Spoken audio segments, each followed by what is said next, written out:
Senator Wolk, congratulations to you as well as to your special invited guests in the recognition, the Citrus Circuits. Yeah.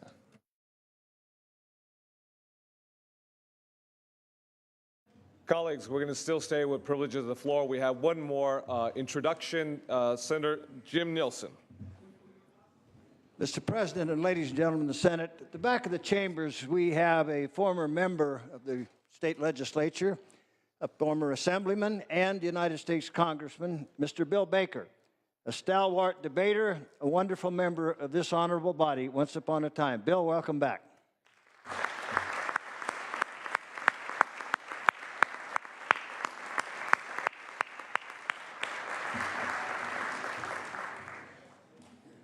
Okay, colleagues, if I can get your attention, the next order of business will be the oath of the office of Senator-elect Glazer. The office, or I should say the oath, will be administered by our invited special guest, the Governor of the State of California, Jerry Brown.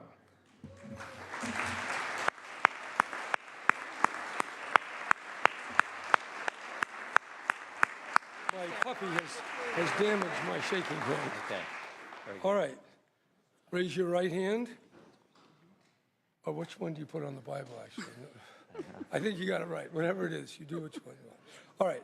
I, Stephen Glazer, I, Stephen Glazer, do solemnly swear do solemnly swear that I will support and defend that I will support and defend the Constitution of the United States the Constitution of the United States and the Constitution of the State of California and the Constitution of the State of California against all enemies, foreign and domestic, against all enemies, foreign and domestic, that I will bear true faith and allegiance that I will bear true faith and allegiance to the Constitution of the United States to the Constitution of the United States and the Constitution of the State of California, and the Constitution of the State of California, that I take this obligation freely and that I take this obligation freely without any mental reservation without any mental reservation or purpose of evasion, or purpose of evasion, and that I will well and faithfully discharge and I will well and faithfully discharge the duties upon which I'm about to enter. the duties upon which I'm about to enter.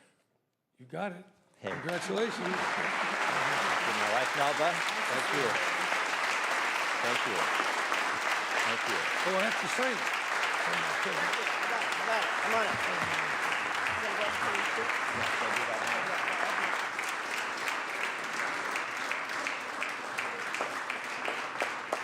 Congratulations to Senator Glazer. Once again, Senator Glazer.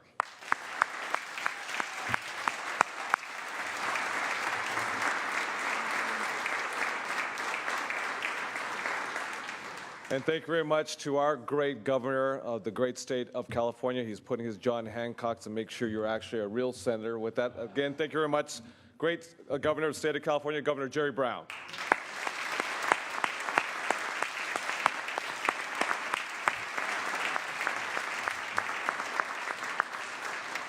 With that, colleagues, Senator Glazer, would you like to share a few brief moments? A few brief remarks. Thank you. Thank you very much. First, I want to thank Rabbi Shanks for her meaningful invocation earlier today. I want to thank Governor Brown, always a hero of mine, for his vision, courage, and dash of pragmatism in public policy making. I want to thank the Senate Pro Tem Kevin De Leon and his staff for the many courtesies that they have extended to me. I have great admiration for you, for your passion for fairness and justice for all Californians. It's a great example to me as I assume this office. At a moment like this, and when we're giving thanks, high on the list for me are all the public school teachers that crossed my path at Cal Middle School and C.K. McClatchy here in Sacramento. I think about Miss Martine and Mr. Davidson and Mr. Fong and Mr. LaCoya and Mrs. Verlinde and Counselor Coombs and so many others that have made a big difference in my life, and I know who make a big difference in the lives of millions of our students every day. I want to thank all the special people who have been a part of my life, who have traveled here from near and far to be a part of this day. I want to thank my family, my wife Melba, my daughters Ariel and Alex, for being such supportive and enthusiastic anchors in my life for all the things that I've been involved in.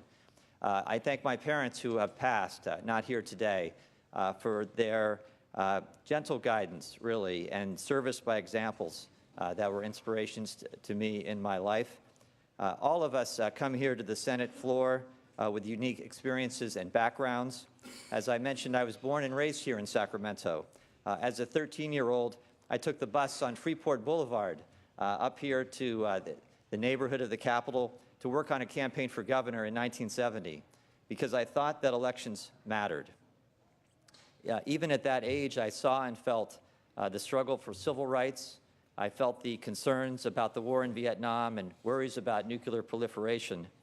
I gave my bar mitzvah speech that same year, expressing my hope that I could make a future contribution for a better world and a healthier environment.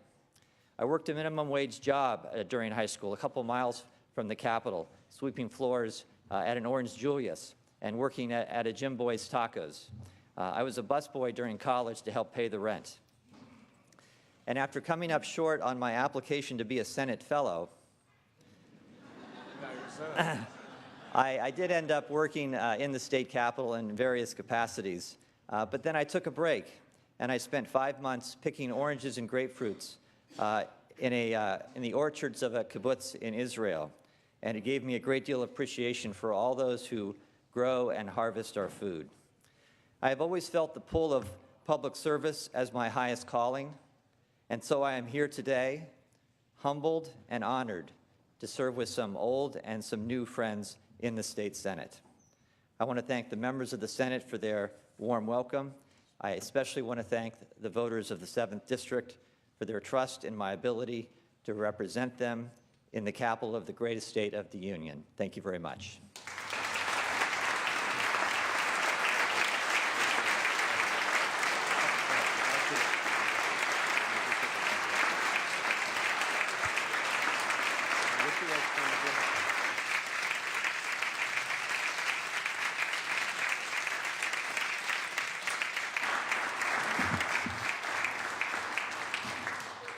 Senator Glazer, again, once again, congratulations, and don't worry, I will speak personally with the director of the Senate Fellowship Program.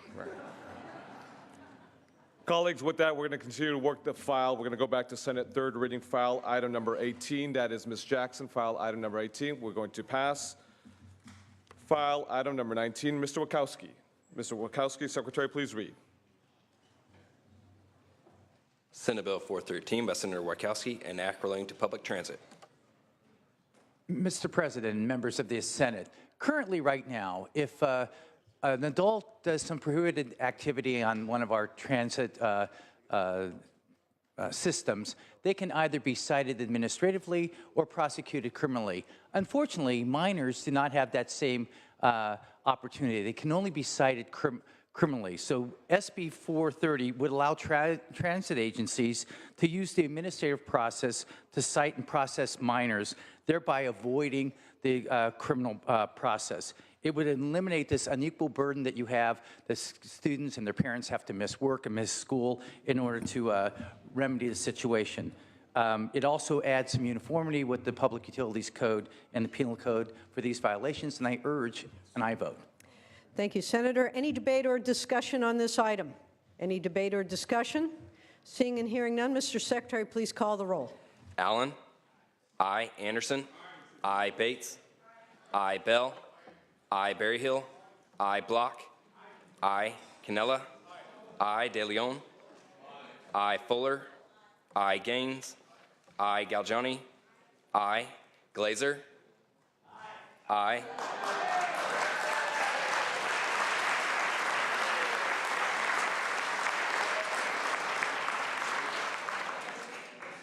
Hall. Aye. Hancock. Aye. Hernandez. Aye. Hertzberg. Aye. Hill. Aye. Weso. Aye. Huff. Aye. Jackson. Aye. Lada. Aye. Leno. Aye. Leva. Aye. Liu. Aye. McGuire. Aye. Mendoza. Aye. Mitchell. Monty. Aye. Morlock. Aye. Morrell. Aye. Wynn. Aye. Nielsen. Aye. Pan. Aye. Pavley. Aye. Roth. Aye. Runner. Aye. Stone. Aye. Vidak.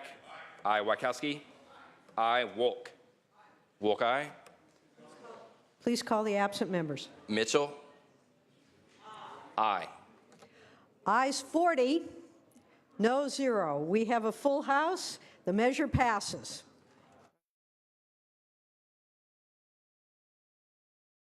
Moving on to file item 20, Senator Lara, do you wish to take this up? Mr. Secretary, please read.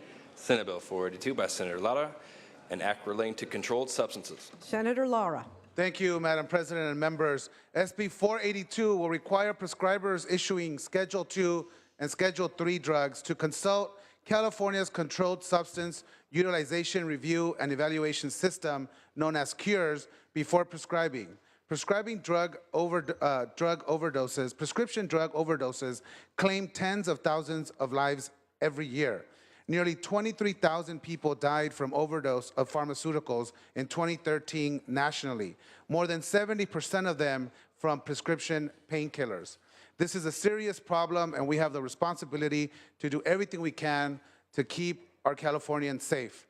The system tracks the prescription of Schedule II and Schedule III narcotics, the strongest painkillers on the market. Other states that have required prescribers to check their drug monitoring systems have seen significantly improved public health outcomes. States like New York, Florida, Tennessee have required prescribers to check their respective state drug monitoring systems and seen dramatic decreases in drug overdoses and deaths. We know that mandatory checks work and save lives. However, in California, checking the CURE system remains voluntary. The current voluntary approach has not been able to attract sufficient participation to make it truly effective. We have a system in place. It's time to implement a policy that has proven successful across the country and require providers to consult the CURE system before prescribing. Ultimately, this is about saving lives, members. SB 482 has the built-in provisions that will hold providers harmless if the system is unavailable at the time of prescribing. Additionally, the bill will not become effective until the system upgrade is complete. Members, many of you have asked about CMA's position on this measure. I can tell you I am working with CMA to address their concerns as this bill moves forward. We will continue the dialogues. I respectfully ask for your aye votes. Thank you, Senator Lara. Is there any debate or discussion on this item? Senator Runner, followed by Senator Stone. Thank you, Madam President. Question of the author. Will you accept the question? Yes. Without objection. You did mention, I know CURES got money for updating their system, so you answered one of my questions already. The other question I have in the bill, is it something that the doctor's staff can do, or does the doctor directly have to check? So those are some of the amendments we're working on. Of course, we want to make sure this is a user-friendly system, and I'm open to allowing doctor staff to also be able to access this database. So these are some of the ongoing conversations we're having with CMA. Okay, thank you. Thank you. Senator Stone. Thank you, Madam President. In the present form of SB 482, I rise to oppose the bill. This is yet another software issue in the state of California where we've seen significant inefficiencies in many departments, resulting in many cost overruns. And as a knee-jerk reaction, if you will, to the abuse of prescription drugs, which really are not accounted for by people that really doctors shop. About 2.5% of the people that get prescriptions, but legal prescriptions, do it through what we call doctor shopping, paying a physician irresponsibly writing a prescription for a fee, which the medical board, of course, frowns upon and will cite them. This is going to increase litigation, and it's also not well thought out. And I'll give you some examples of how it's not well thought out. A lot of physicians, especially pain doctors, these are physicians that get their allopathic education or osteopathic education, and they go on to become an anesthesiologist, and then they go on and do yet another residency to become pain doctors. And many of these doctors specialize in placing medication in pumps that are implanted in the body that have to be custom made for these patients. We call them pain cocktails. You have to be a specialty pharmacy in order to make those. So these are preparations that are made in a pharmacy, not dispensed to a patient, and then sent to a doctor's office for a doctor's administration into a patient, where the patient can't even control the dose of the narcotic. So I would hope as the author, if this does make it off the floor today, continues to work with the CMA, that they will exclude physicians that utilize narcotics for patient administration within their offices and exempt those pharmacies that make those specialized medications for physicians to utilize in their office, again, where the patient has no control over the medication and its dosages. This is also going to empower the medical board to basically make pharmacists and physicians policemen. We weren't trained to go and be policemen. We were trained to be healthcare providers. I think Cures provides a great tool for physicians and pharmacists, if it is user-friendly, to go on to question whether or not a prescription is truly a legitimate one or not. Just because somebody brings in a prescription into a pharmacy does not compel that pharmacist to have to dispense that prescription.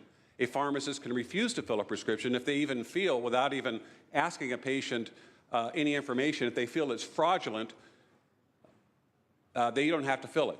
Or if they feel that a person is overutilizing a medication, they don't have to dispense it. In fact, they can be cited by the State Board of Pharmacy for legitimately filling a legitimate prescription for a patient who may be overusing their drugs. One of my first jobs, Madam President, was working for a company called Thrifty Drug. You may remember them many years ago. And it was a brand new store in Hawaiian Gardens, California. And I'd worked at a pharmacy in Hollywood as an intern pharmacist where we saw a lot of these forged prescriptions. And I said to the pharmacist, why don't you prosecute? Let's get the police in here and clean it up. And he said, well, when you own a store, it's very difficult because it means you got to go spend a day in court. You got to close your pharmacy down. He says, when you go work for somebody else, a chain store, you ought to take advantage of those opportunities. And I did. At Thrifty Drug, I successfully had over 10 people apprehended, including a gentleman who came into the pharmacy in a wheelchair and came in with a prescription for Valium, of all things, and said, on the prescription, if you have any questions about the legitimacy of this prescription, please call me. And the physician wrote his name down there. Well, of course, I called the physician, and he never wrote the prescription. The police came in, and the person walked out of the pharmacy, not in a wheelchair, and went right to jail. So I think the theme of what the author is trying to do is good. I think we have a software system that's not ready to accommodate this review process. And if it is available, I think that we should make it voluntary for pharmacists and physicians. Why both need to go through the Cure system and identify a potential drug shopper, if you will, is maybe redundant. But I think this is going to just create more litigation and create licensure issues for physicians. And I think it's some of the reasons why the California Medical Association is opposing it. And again, I hope the author will consider drugs that are administered by physicians, drugs that are made by pharmacists for the utility of physicians to be used in their office, which are often C2. Those are narcotic prescriptions, which, by the way, cannot be refilled. A narcotic prescription has to be an original prescription every time. So they have to go through the Cure system. If you've got a chronic patient that's been seeing a pain doctor for 25 years, every month that doctor writes that prescription for that patient, he's got to have to now go through the Cures. The pharmacist is going to have to go through the Cures. It's going to cost time. It's going to create a lot of wasted energy and expense. So I hope there'll be more further thought on this issue if it does make it across this floor. But at this point, I urge a no vote. Thank you, Senator Stone. Senator Anderson has put his mic down. Senator Bell. Yes, the Cure system is a national effort that's going across the country. And I believe that Florida and Tennessee, who had a scourge of doctors that gave overprescribed medications for painkillers, they passed laws that are even tougher than this particular law that we're having. We're having a choice between a unenforceable Cure system, a voluntary system that we have now, and something that has a little bit more of a requirement that just check to make sure there's no other prescriptions out there. This is a major drug abuse problem in California. We have thousands and thousands of people that are addicted to prescription drugs. This step we take today will reduce that. If we vote for this measure, this will reduce drug abuse in California. I urge and I vote. Thank you, Senator Bell. Senator Anderson? Senators, I think we all can agree that CURES is an incredible system. We've had plenty of public safety meetings where we focused on CURES, we focused on how we're going to address the drug issue that's before us. The concern I have is I wish we had taken more amendments and adjusted the bill before it got to the Senate floor. There are some elements of the bill that I'm uncomfortable voting for today, but I believe will be fixed in the Assembly, and when it comes back for concurrence, I hope to be an aye vote at that time. But when we initially looked at this about a year ago, they were able to process 30,000. That's how much was going through there, but we're doing over 2 million prescriptions in California. So the concern is if I go to the computer and I go to type it in to check on it, and the computer fails, the software fails, then what happens to the doctor? Do I give the patient the medication that they need because they say that they're in pain? They say that they have to have it? Do I give them just 1 day or 3 days supply? That may be part of their overdose. So I'm putting them in harm's way, and I may be liable for a lawsuit down the road. Those provisions that protect the liability of a physician who's trying to do the right thing, who's doing their very best. And it's not just physicians. You have nurse practitioners, you have other providers that are prescribing that have to use this system. And I think that that's the fail-safe that I'm uncomfortable with, that if you're trying to play by the rules and the software fails to perform, what happens then? I shouldn't be worried about my practice. I shouldn't be worried about a lawsuit if I'm trying to do right by the state. So that's the issue I have with the bill today. I'd love to support this. I know that drug addiction is destroying our society. We know in our own communities, each and every one of us, we see it in our communities and how reprehensible it is, and that this is part of the solution moving forward. But the system has to be up to speed, and I think that's the greatest concern. And I think that as they improve the system, as it becomes more reliable, this is going to be part of the solution in addressing drug addiction in California. So I want to thank the author for working so hard on this. When those elements are taken care of, I look forward to voting for the bill. Thank you.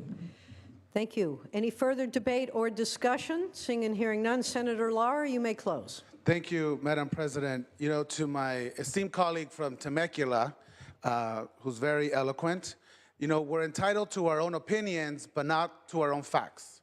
The bill clearly exempts pharmacists. It's in the bill. To my other colleague from San Diego, we have built-in provisions that hold providers harmless if the system fails. So again, addressing another concern.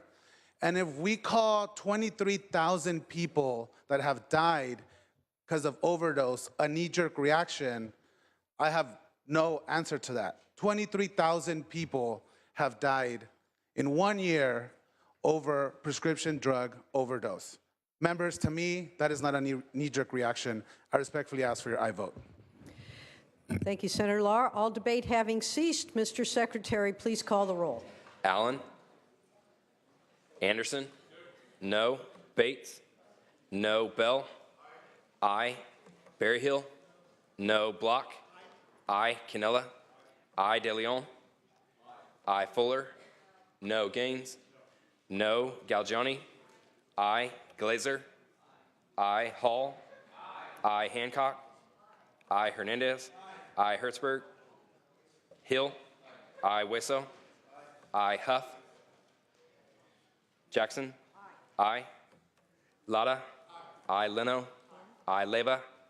Aye. Liu? Aye. McGuire? Aye. Mendoza? Aye. Mitchell? Monning? Aye. Morlock? No. Morrell. No. Wynn. No. Nielsen. No. Pan. Pavley. Aye. Roth. Aye. Runner. Aye. Stone. No. Vidak. Aye. Wykowski. Aye. Wolk. Wolk, aye. Please call the absent members. Allen. Aye. Hertzberg. Aye. Huff. No. Mitchell. Aye. Pan. Ayes 28, noes 11. That measure passes.